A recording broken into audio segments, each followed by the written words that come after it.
Good evening and welcome to the public meeting for the draft environmental impact statement for Zenith Properties building demolition application. This meeting is being recorded and will begin shortly.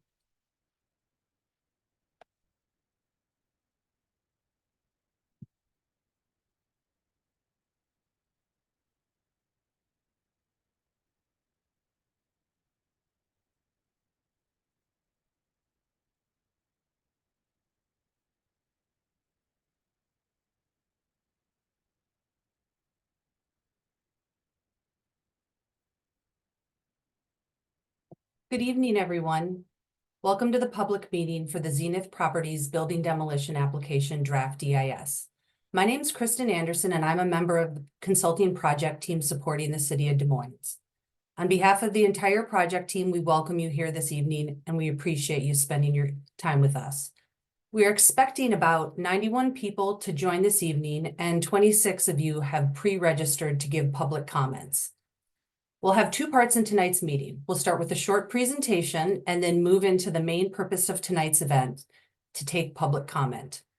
The meeting will end when everyone who is interested has had the opportunity to comment once.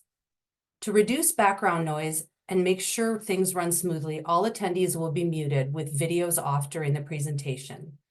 This meeting is being recorded and a court reporter is here to transcribe your comments. Finally, by participating in this evening's event, you are consenting to being recorded in accordance with city law and public records practices. Any comments that are made will become public information and all public disclosure rules and regulations apply.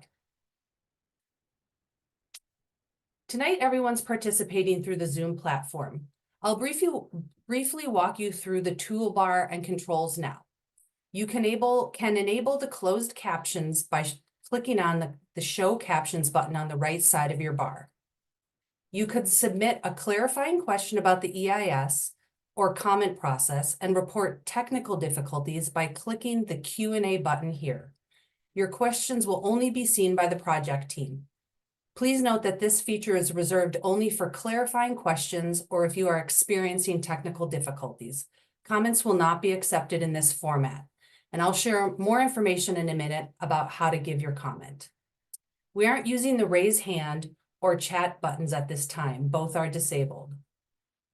And lastly, if you're having any trouble hearing us, you can adjust your audio settings by clicking here on the left side of your button under audio settings. And if you still can't hear us then after adjusting those settings, you may need to also adjust the volume on your device, your computer or your tablet. It is possible to join this evening's meeting by phone if you wish to listen along. And to join by phone, you would dial 253-215-8782. You'll then be prompted to enter the meeting ID number, which is 897-9481-2381.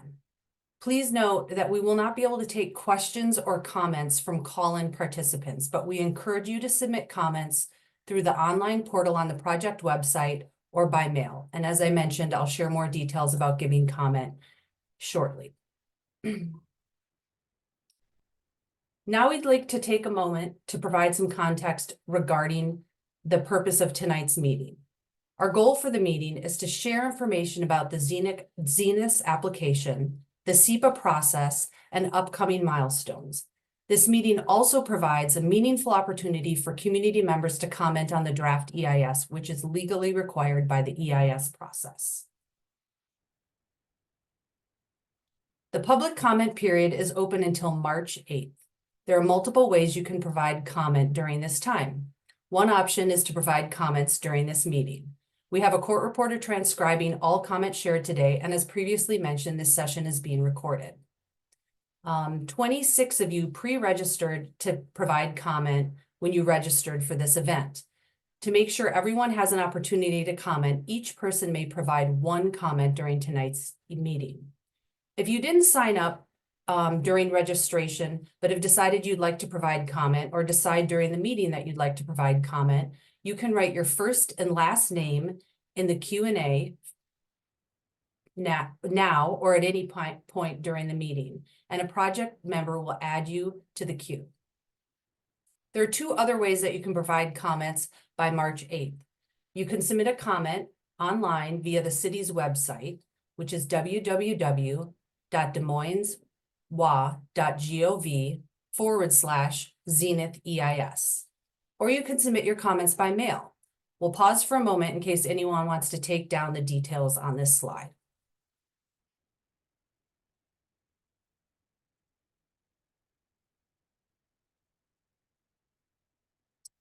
We are now moving into the welcome remarks from the City of Des Moines. As I mentioned before, there are two primary sections to our agenda, and we'll take a short break in between.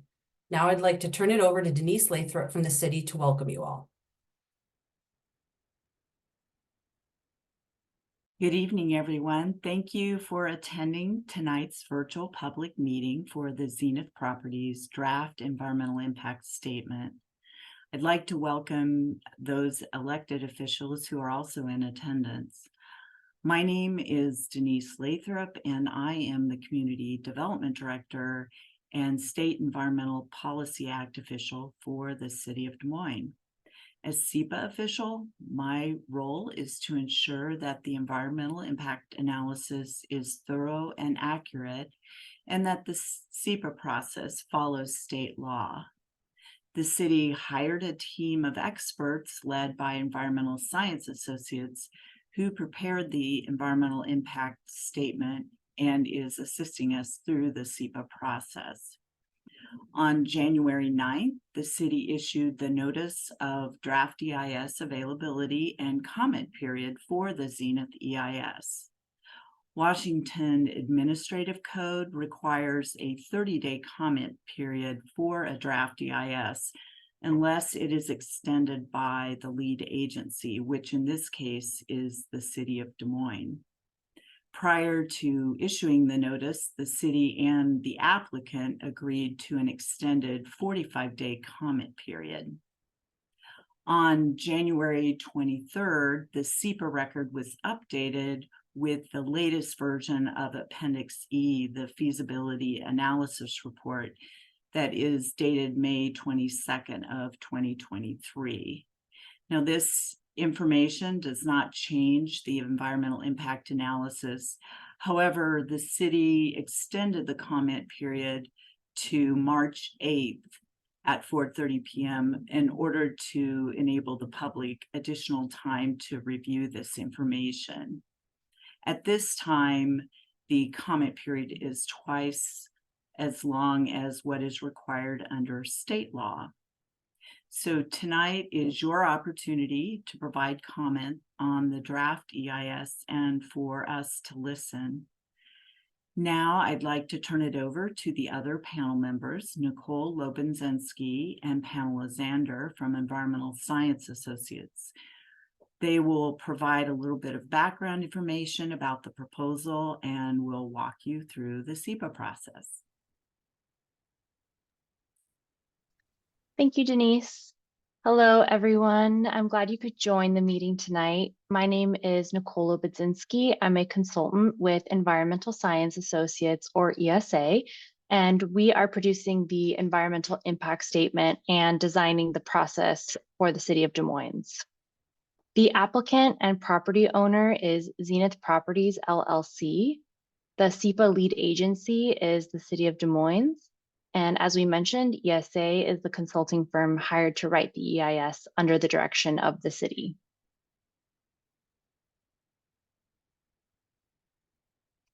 I'll now provide you with a bit of an overview of the proposal.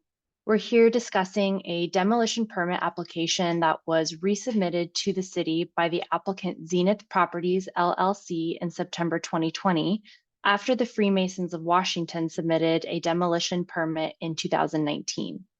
The purpose is to demolish and remove the structures on the site for the approximately 27-acre former Masonic home landmark on the Sound property located at 23660 Marine View Drive South.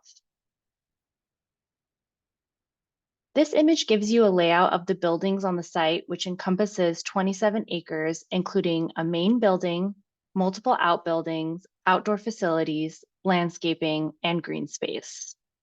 Built in 1926 and opened in 1927, the main building served as a retirement home for Freemasons in Washington until closure in 2006.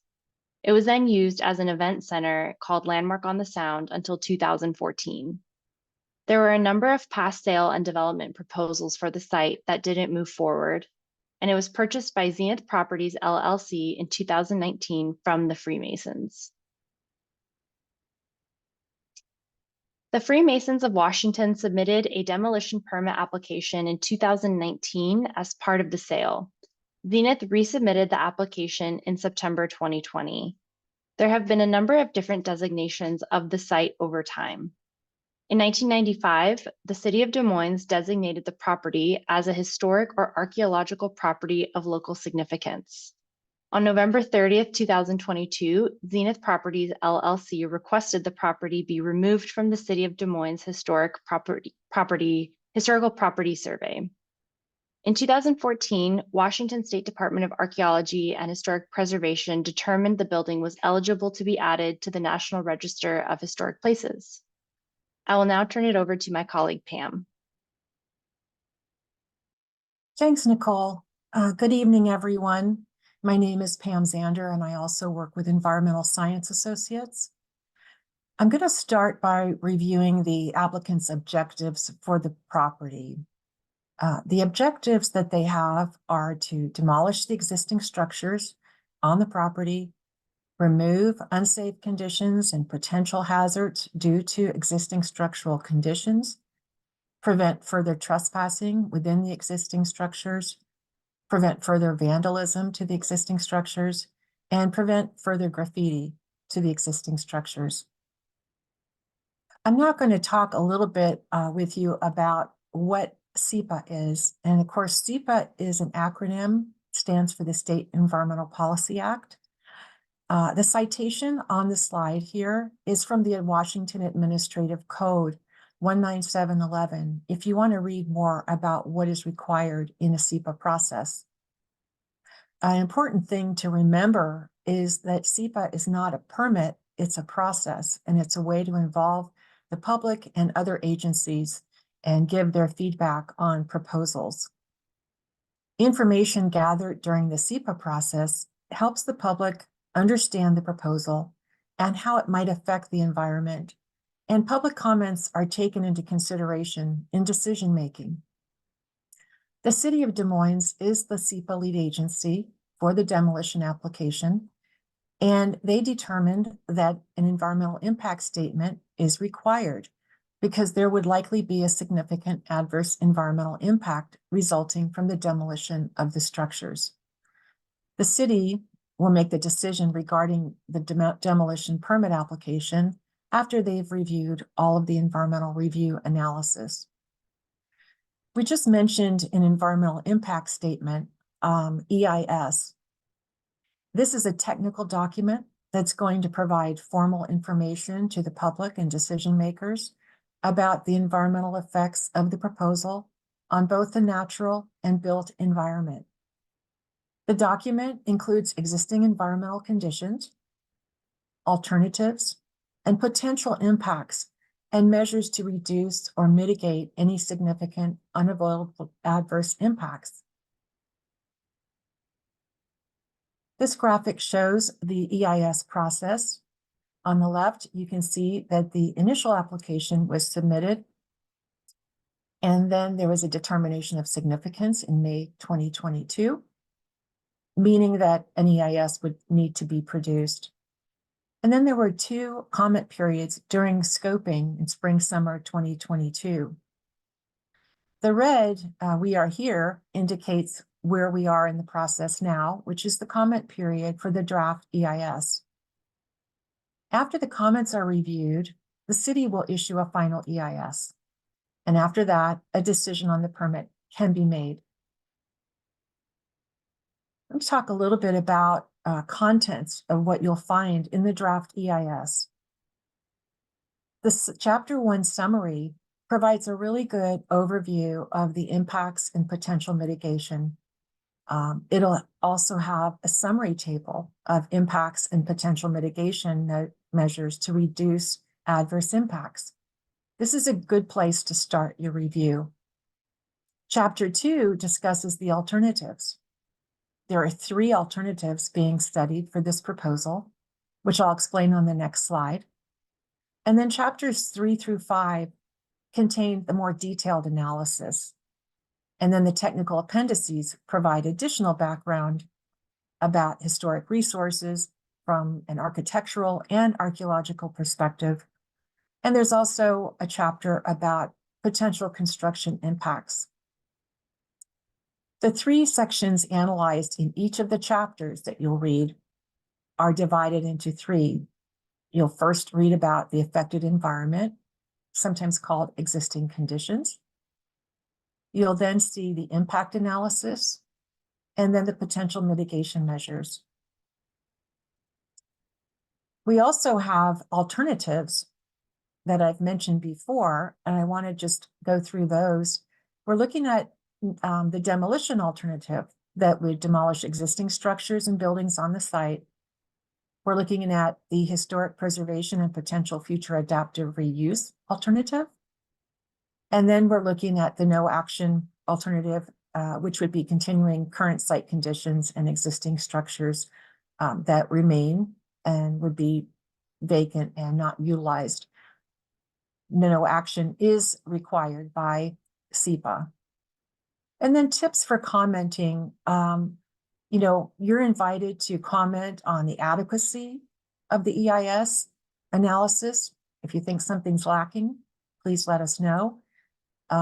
If there are other topics that you think should be evaluated, please let us know. If you have comments about potential impacts or mitigation measures, please comment. And anything else that you would like to comment on related to the EIS analysis. And with that, I'll pass it back to Kristen. Thanks, Pam. We're now going to take a brief 3-minute break. If you're signed up to provide a comment tonight, please be ready to share your comment when you return. I just want to clarify, each person will have 3 minutes to comment, and there will be a timer on the screen. If you didn't sign up to provide comments during registration or at the beginning of the meeting, but now you've decided you'd like to provide comment, please write your first name and last name in the Q&A now, and a project team member will add you to the queue. All right, we'll see you back here in 3 minutes.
Welcome back. We're now moving into the public comment session.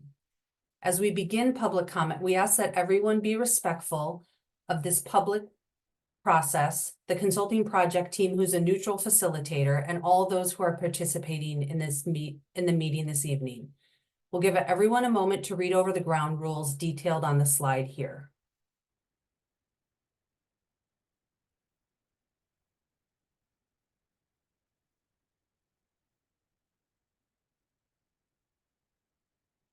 So I have a list of those who would like to provide comment. Remember, if you'd like to provide comment but haven't signed up yet, you still have an opportunity by adding your first and last name in the Q&A box, and we'll add you to the queue. We will be accepting one comment per person tonight. When it's your turn to comment, I'll call your name and then call the names of the next two people in line.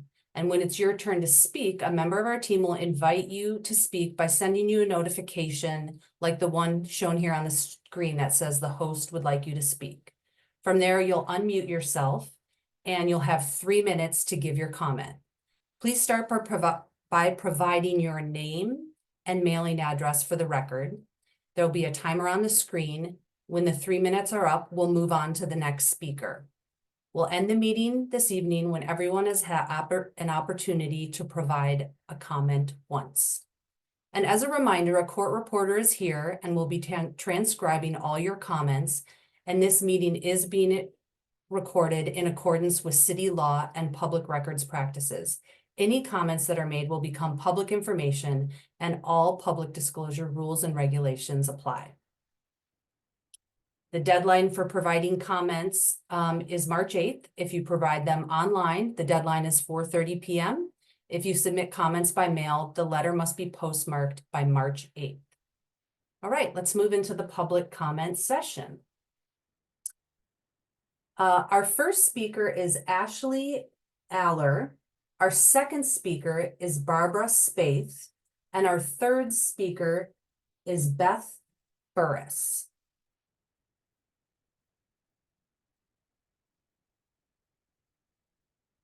Ashley, if you are unmuted, please start by stating your name and mailing address. Your time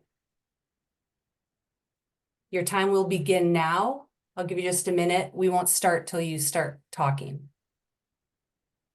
Thank you. First name, Ashley, last name, Aller, mailing address, 617 South 210th Street, Des Moines, Washington. Thank you for the opportunity to comment. I represent myself as a member of the community. Critical gaps exist within the current environmental impact statement.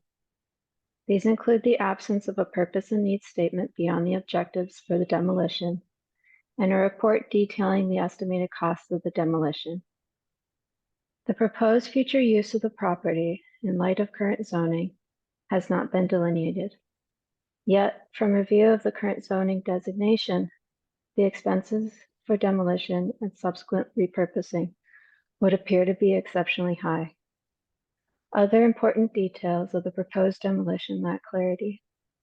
These include reasoning for the potential application to permit a variance for nighttime construction, as well as estimates of the amount of toxins contained within the existing structures.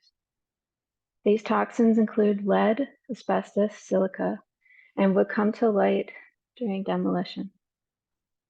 It is important to know the details of potential safeguards in dealing with the environmental issues due to the demolition. I appreciate the fact that the demolition has tremendous effects on the community, and I trust the city to enforce zoning and building regulations as are contained in the city rules and regulations, while recognizing the limitations on developing a property after demolition. It would still be helpful for the current property owners to tell the community what plans they have if in fact they are granted demolition. Without all of this information, one cannot reasonably weigh the risks and benefits of the proposed demolition upon the quality of the human environment as mandated by the National Environmental Policy Act of 1969. In light of this, I would recommend denying the permit for demolition at present time.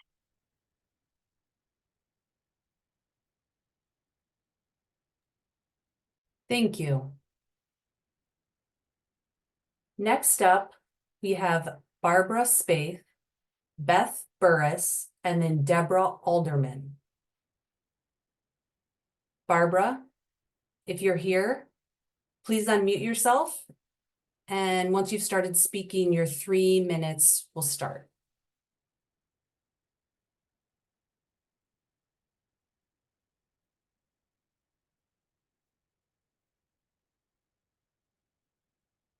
I'll just ask again, Barbara Spaeth.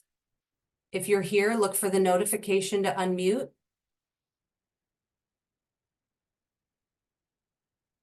Okay, thanks. Looks like maybe she's not here. So next up, we have Beth Burris.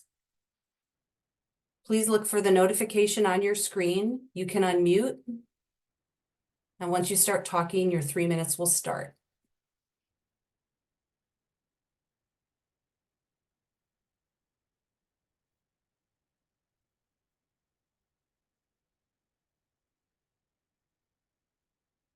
All right, moving on. I'm going to start again to just list the next 3 people. We have Deborah Alderman, Donna Gaines, and Emily Worthy. Deborah, you should look for the unmute notification, unmute yourself. And when you start speaking, your 3 minutes will start. Again, please start by stating your name and mailing address. Hello, my name is Deborah Alderman. My mailing address is 107 Southwest 197th Street, Normandy Park, 98166. And thank you for the opportunity to comment. I'm just speaking on behalf of myself, and I would like to advocate for denying permission for demolition and eventually for the option for historic preservation and potential adaptive reuse and that alternative. So I just want to say that I grew up in the area, and as a teenager, I was a member of a Masonic youth movement. We used to visit the Masonic home and visit with the residents, and it was really important to listen to their stories. And it occurs to me that the historic value of these buildings is not just the buildings themselves, although they are important, but the stories that they tell. And part of those stories that they tell is the importance of benevolent societies and fraternal organizations to the development of our society. And a lot of people don't realize that before the social safety net programs that were developed during the Great Depression, it was these kind of organizations. They weren't just social clubs, but they really took care of people. And the Masons actually started looking into building a supportive home back in the 1890s. And it took them a long time to develop the massive amount of money to build this beautiful building in Zenith. And it's just shy of 100 years old. And it really tells the story of how communitarians have really contributed to this country. And I really want to recommend that we not demolish it at this time, but if the Des Moines City Council can find a way to work with the landowner to encourage adaptive reuse and save it for future generations and public benefit. Thank you. Thank you, Deborah. Next up, we have Donna Gaines, and then Emily Worthy and Esther Miller. So Donna Gaines, if you are here and received the unmute notification, unmute yourself. Your 3 minutes will start when you begin speaking. Please start by giving your name and mailing address.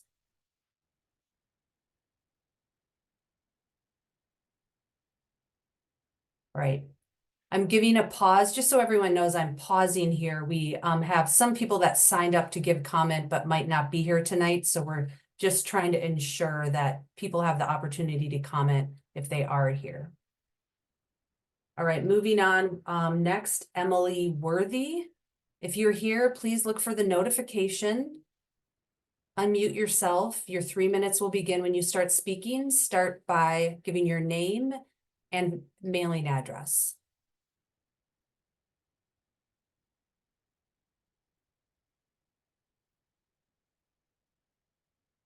All right, we're going to move on to the next name, Esther Miller. If you are here, and would like to speak, please unmute yourself.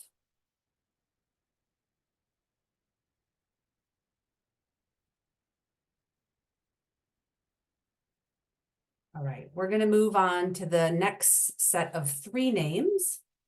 George Pettibone, then Jana Wattenberg, and then, or Jana Wattenberg, and then Janet Larson. We'll start with George Pettibone. Again, look for that notification to unmute yourself. Start by giving your name and address, and your 3 minutes will start when you begin speaking.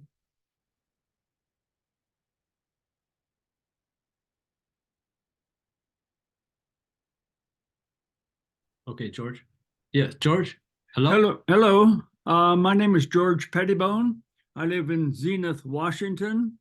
I would like to start off by saying that I would advocate very heavily for the restoration and reuse of this building and the requiring that the demolition does not occur.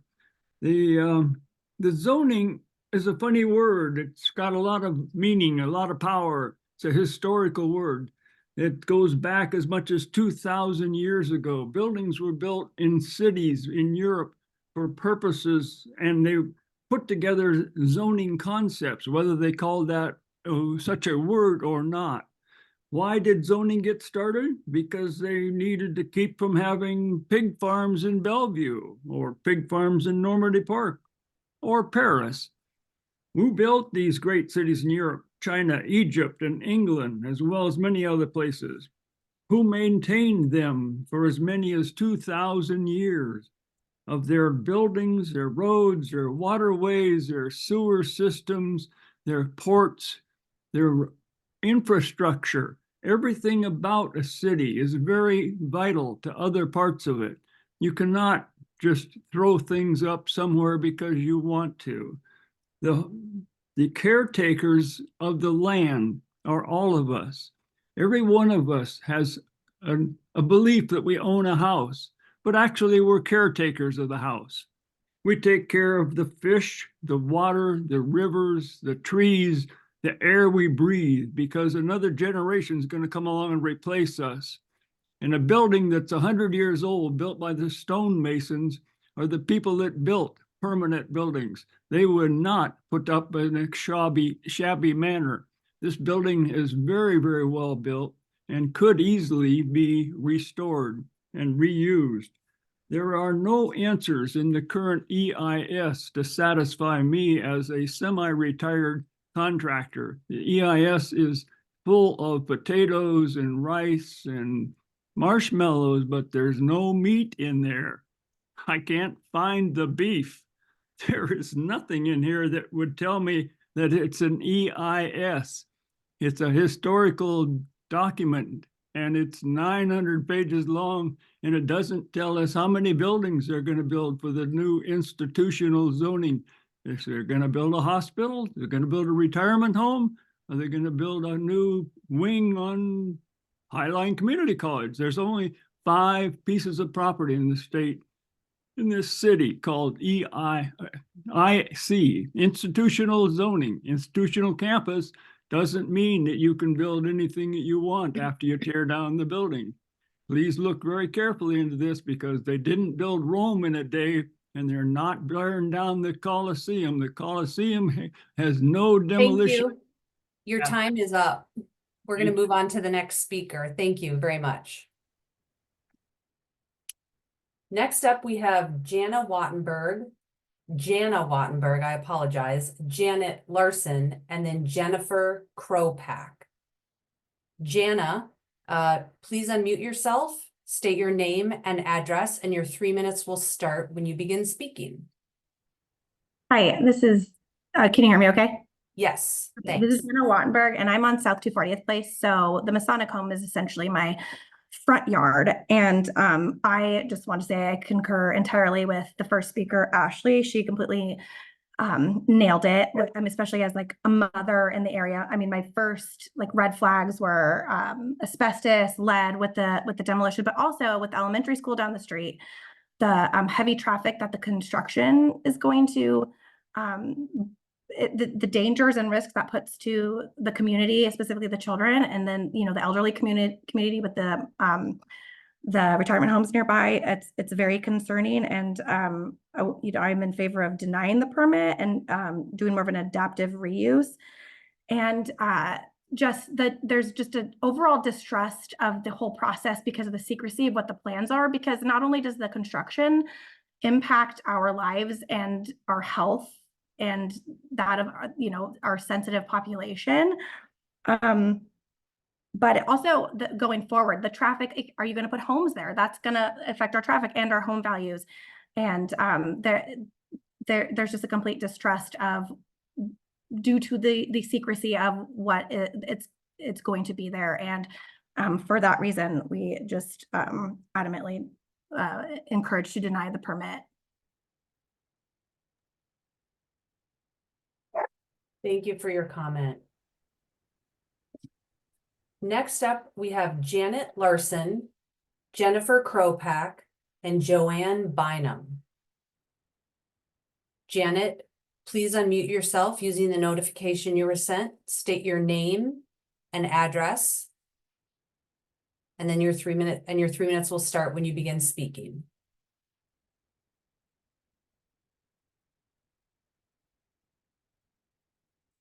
All right, moving on, Jennifer Kropak. If you're here.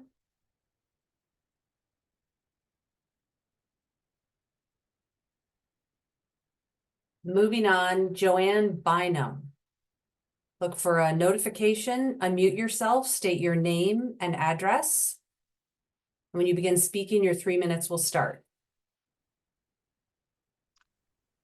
Hi, my name is Joanne Bynum. I live at 22806 Thunderbird Drive here in Des Moines. I also want to thank you for the opportunity to provide our opinions on the proposed project. I'd like to also echo what Ashley said. Part of my concerns are what the plans for the development after demolition are. During demolition, my concerns, as mentioned, the toxins and whatnot, is also the loss to the tree canopy. And although I know that some of the land is the forested acreage, I don't see a plan to demolish that. There are very large mature trees close to the buildings. And I think that with industrial development just encroaching all around us, I think it's incredibly important to maintain any trees that we can, especially the large mature ones. I too would prefer to see an adaptive reuse. I don't know if there's a public-private partnership with the developers that could be developed. As we mentioned, since there are no stated plans for what the development would be. And I'd also like to echo what George said. I, like many people here in Des Moines, work for the airlines, and I'm fortunate enough to be able to travel the world. And I so enjoy going to countries, cities, communities that place value on historical buildings and architecture that created the communities that they became, and they feel that it's important enough to maintain and preserve and be good stewards of that. And I myself would like to live in a community that places a value on that myself. I thank you for allowing me to speak. Thank you.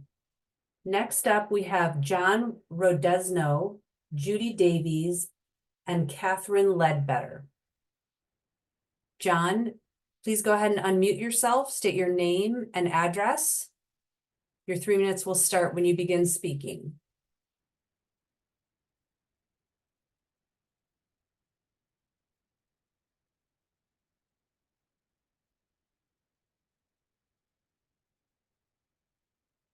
All right.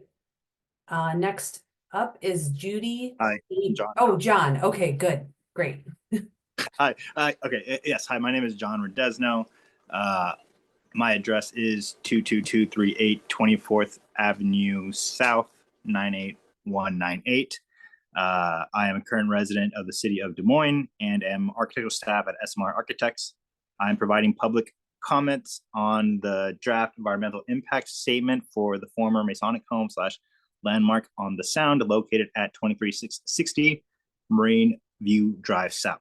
I wholeheartedly urge the Des Moines City Council to do everything in its power to support and facilitate the rehabilitation of the Masonic Home. The Masonic Home of Washington is a resource that has been determined eligible for the listing in the National Register of Historic Places, a condition that should not be taken lightly and would be a first for the city of Des Moines if placed onto the National Register.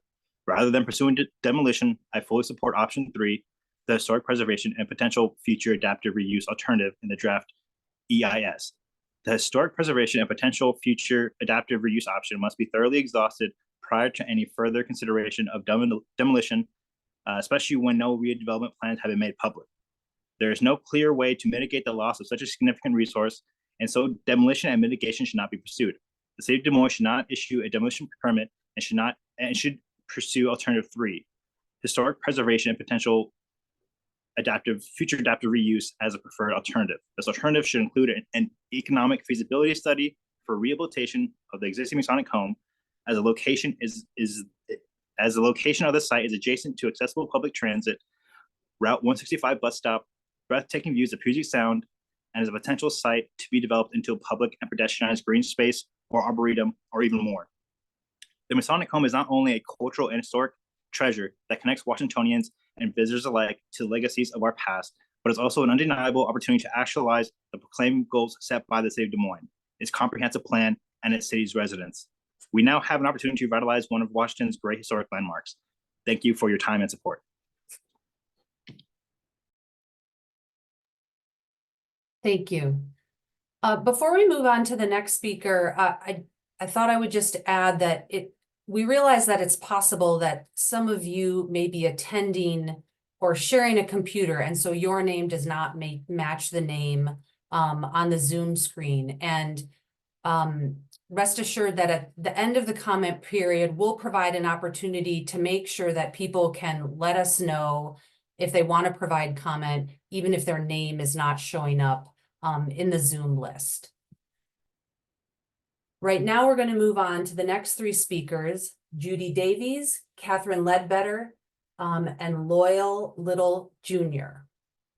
So Judy, look for that unmute notification. Please state your name and address, and your 3 minutes will start when you begin speaking.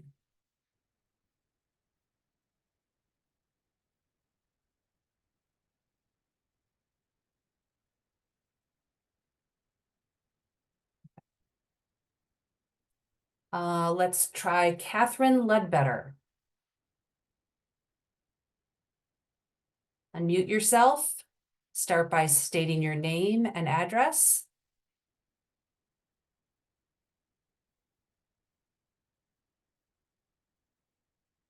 All right, next up, Lloyd Little Jr. or Lytle Jr. I'm not sure if I pronounced that correctly.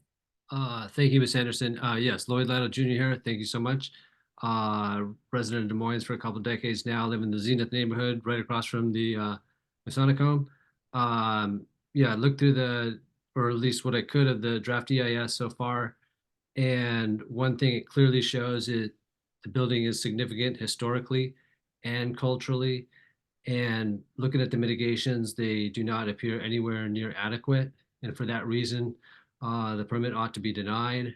It goes against Des Moines' own municipal codes. For instance, quote, it does not assure the retention of aesthetically and culturally pleasing surroundings. Des Moines Municipal Code 16.05.310.4A2. If you demolished it, you would not be upholding that code. Another one it goes against would be, quote, preserve important historic aspects of our local, state, and national heritage. Des Moines Municipal Code 16.05.310.4A2-4, unquote. So there's just, you can't really replace that building, and it shows that in the draft EIS. Any mitigation is inadequate, so it ought to be denied. Do support the adaptive reuse. Like to see some type of public-private partnership alternative as part of that versus its own alternative.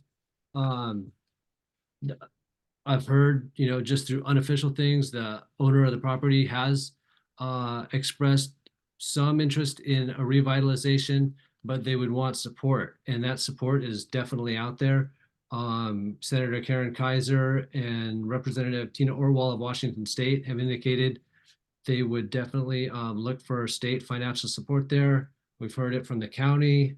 I'm sure the city, I know they can't comment much right now, but if a roundtable came together, a lot of good ideas could happen. I think City Hall could move in there. Would like to see some tribal collaboration options.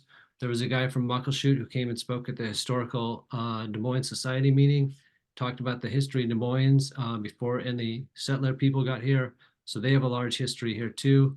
It'd be great to collaborate with them on some type of public-private collaboration. Also, I lead a public petition with Barbara Michaels.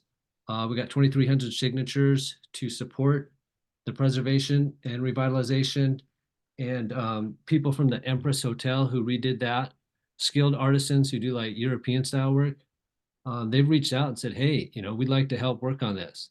So I totally believe a really good collaboration could come forth from this.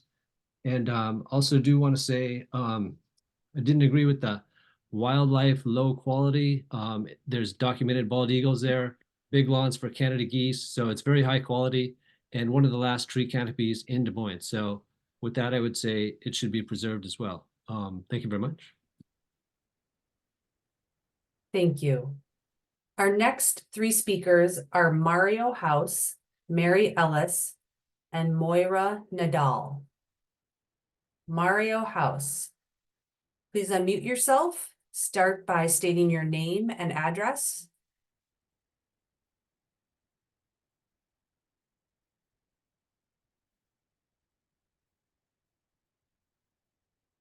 Moving on, Mary Ellis. Unmute yourself. Start by stating your name and address.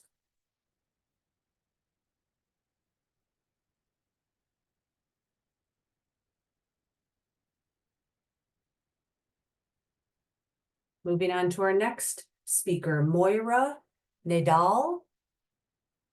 Please unmute yourself. Start by stating your name and address.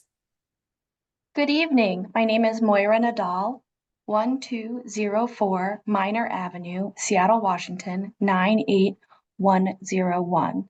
I am speaking tonight on behalf of the Washington Trust for Historic Preservation. The Washington Trust is a nonprofit organization dedicated to saving the places that matter in Washington State and to promoting sustainable and economically viable communities through historic preservation. Since 2015, we have listed the Des Moines Masonic Home as one of our state's most endangered places. After review of the draft environmental impact statement, we have found it incomplete. Without a proposal for future use and development of the site, it is not possible to adequately understand the potential for environmental impacts. What is made clear in the draft EIS is the significance of this site. The Masonic Home site is eligible to be listed as its own historic district, with 10 contributing resources, 3 of which are also individually National Register eligible. Large-scale demolition of a site that could be its own historic district with multiple National Register eligible buildings is not justified by wanting to avoid graffiti and vandalism. Demolition of this site cannot be undone. These buildings and old-growth woods cannot be recreated and do not deserve to be in a landfill.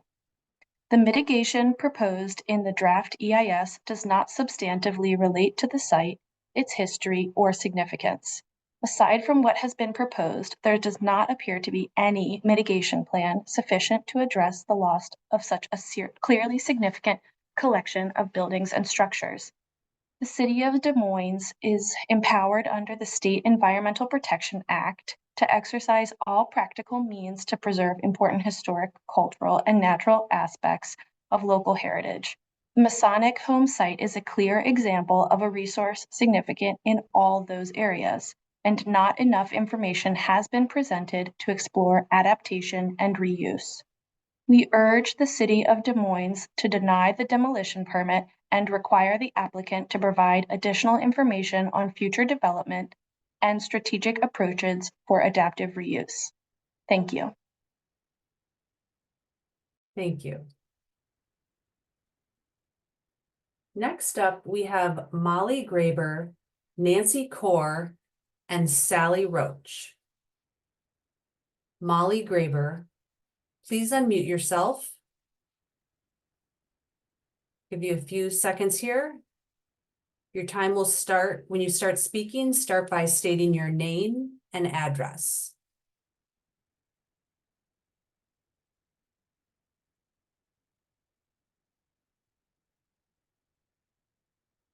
Nancy Kaur, if you're here, please unmute yourself.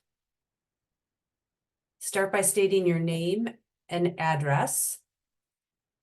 Your 3 minutes will start when you begin speaking.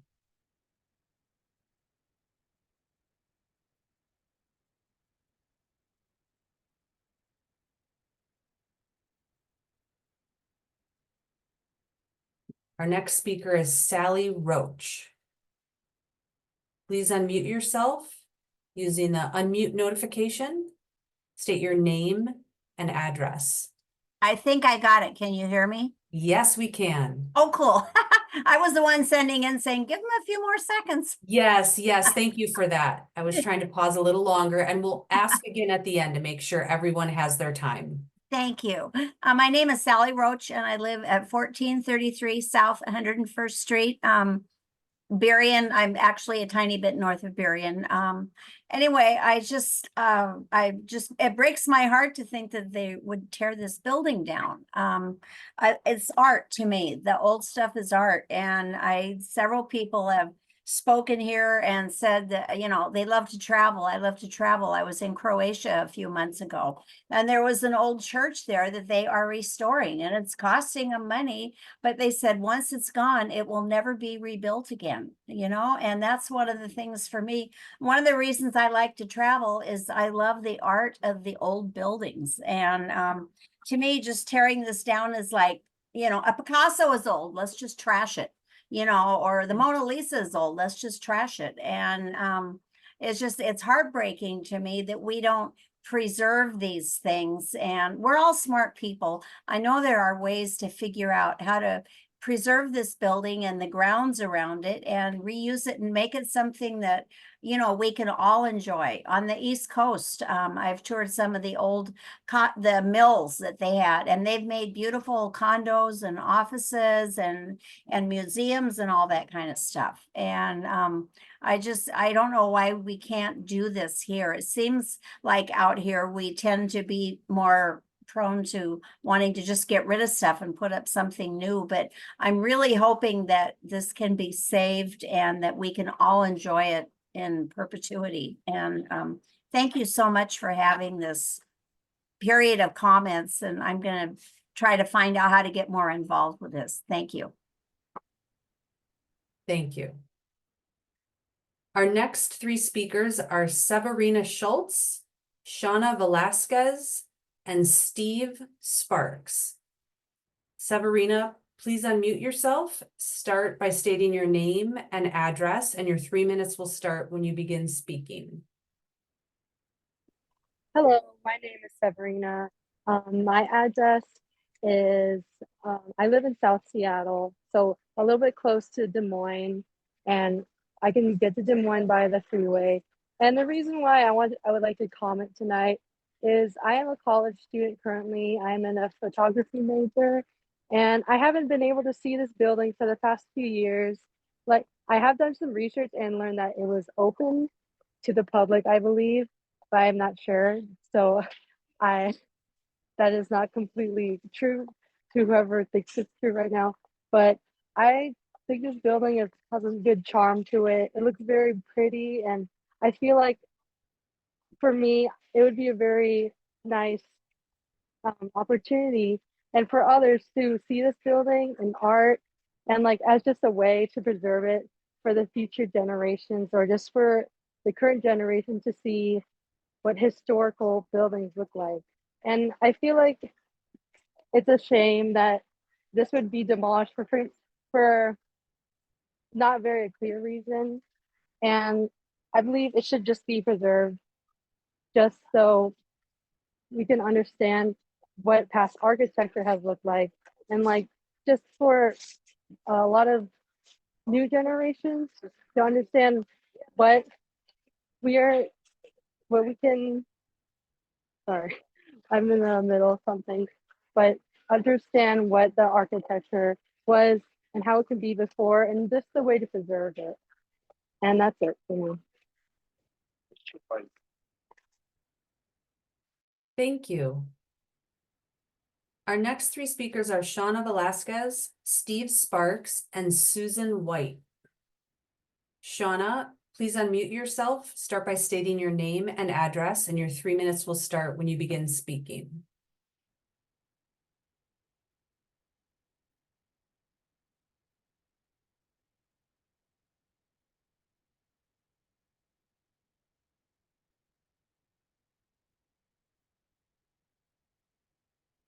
All right, moving on.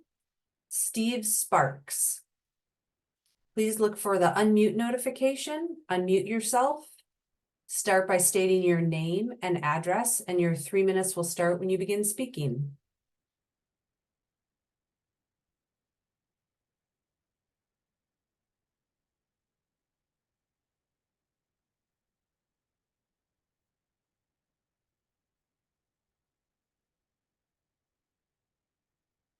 All right, our next speaker is Susan White. Please unmute yourself using the unmute notification. Start by stating your name and address. Hi, good evening. My name is Susan White, and I live at 28742 Redondo Beach Drive South in Des Moines. I totally support historic preservation and potential future adaptive reuse for this beautiful historic treasure.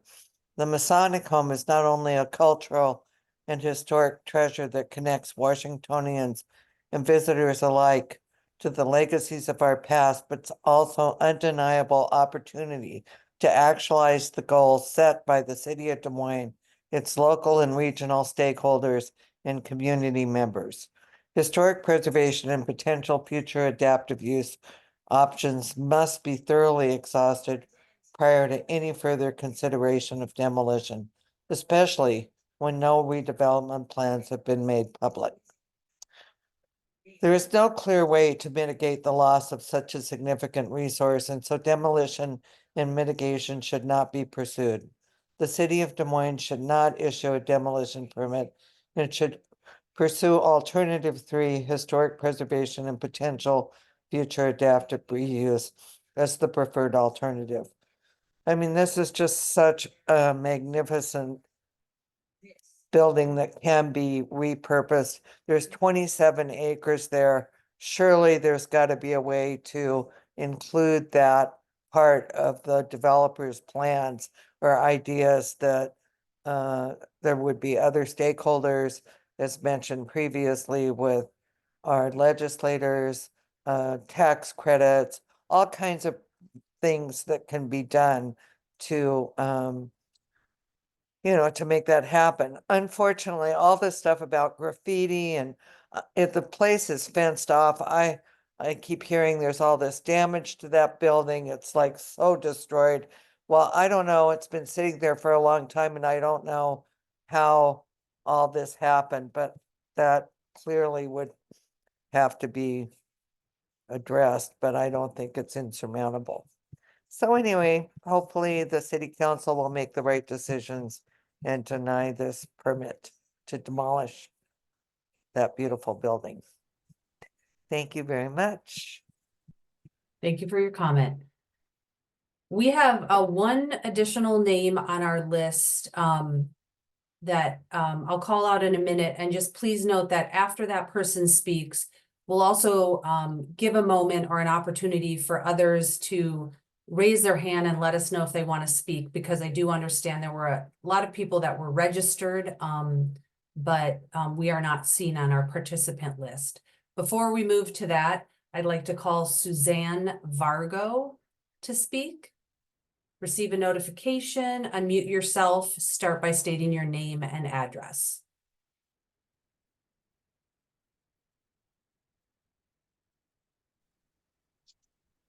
Hi, thank you so much for allowing me to speak this evening. My name is Suzanne Vargo. I reside at 2522 South 361st Street here in Federal Way. I am a board member on the Historical Society of Federal Way, as well as the nonprofit group known as KEEP. I am speaking today as a private citizen. I am in full opposition of any demolition on the property known as a landmark on the Sound in Des Moines. I ask that the city to deny any demolition permits. I am so grateful to the many intelligent and thoughtful comments that have been expressed on this subject. I would like to echo the concerns we have of the developer not providing proper information as to an end plan for this space. The SEPA is held in high regard, and the process in which it is delegated must be adhered to in its entirety. The city of Des Moines has authority regarding the SEPA to assure all people of the state to have a safe, healthful, productive, aesthetic, culturally pleasing surroundings. Upholding the RCWs contained in its own growth management plan must not be interpreted as lip service to the citizens and visitors of Des Moines, but as a dedicated promise to be upheld and carried out. Tree canopy is not only beneficial to mental health, but it is critical for our future society. All cities have pledged to participate in our state's climate change programs. Des Moines has fallen behind in its healthy tree canopy initiative, and any destruction of the mature trees, such as the 100-year-old Atlas cedar trees, should be completely unacceptable. I can very much understand that the task at hand may seem daunting to the average person, but I'm here to tell you firsthand that the save, restoration, and reuse can absolutely become our reality. You see, I am with the KEEP group. That stands for Kilworth Educational Environmental Preserve. It was a group of 6 citizens that took on developers, fiduciaries, naysayers, that resulted in the saving of a 27-acre wildlife corridor on the high banks of Puget Sound. We were the 3rd attempt over 20 years and successfully saved an old Boy Scout camp which ran for 82 years. It was made possible by the Washington Trust for Historic Preservation, as we were also the most endangered place in 2018.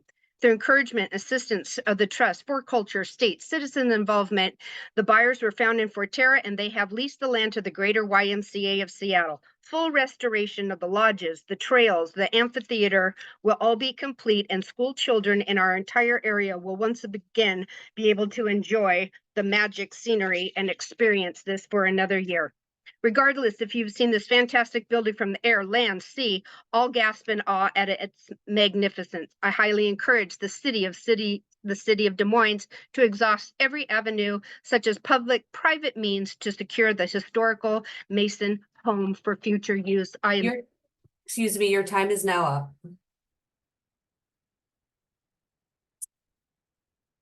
So we still have some names on our list of people who signed up to comment, but we aren't seeing you in the names of the list of participants here this evening, here in the Zoom platform. And we want to make sure you have an opportunity to comment. So if you would raise your hand now, if you'd like to provide comment, maybe you're participating from a different computer or joined us late. Whatever it is, if you could use the raise hand feature at the bottom of your screen to let us know you'd like to provide comment, and we'll send you a message to unmute. So we're just going to pause for a minute in case it takes people a minute to figure out the raise the hand feature and make sure everyone has an opportunity to comment that is interested.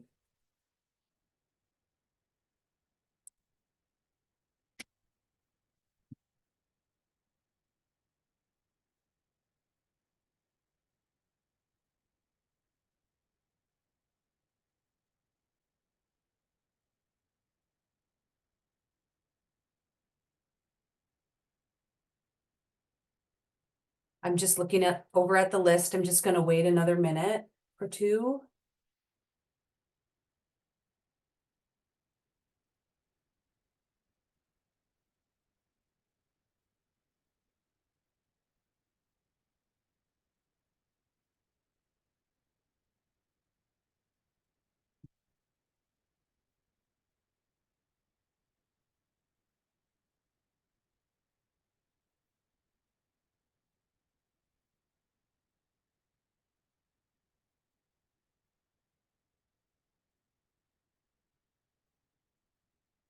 All right, we're not seeing that anyone has raised their hand and asked to provide comment. And so that concludes the public comment session of this evening. Okay. All right, we're going to restate, before we do that though, I'm gonna restate the names of people that we called out earlier, but they didn't speak. Give me just, we're gonna quickly try to go through that list. And if you're here, just please raise your hand using the raise hand feature at the bottom of the screen.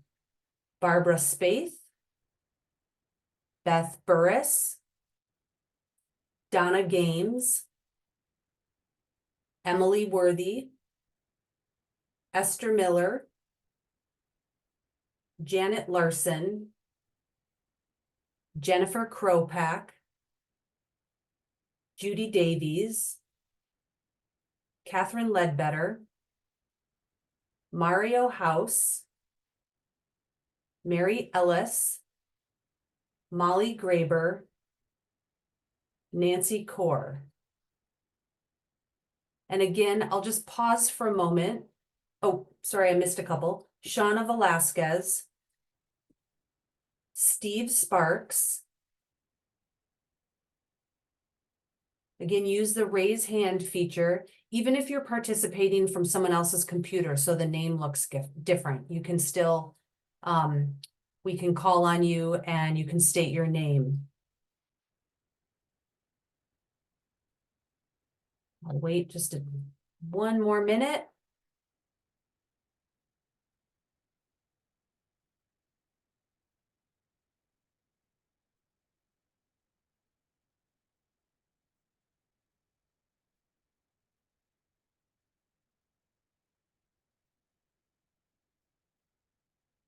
All right, that concludes the public comment session at this evening's meeting.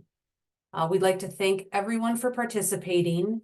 And before we end the meeting, we'd like to once again share information about how you can submit your comments in writing, online, or through regular mail. We'll leave this slide up for another minute if you want to write any information down. Thank you again for being here this evening and participating in the public meeting. Have a good night.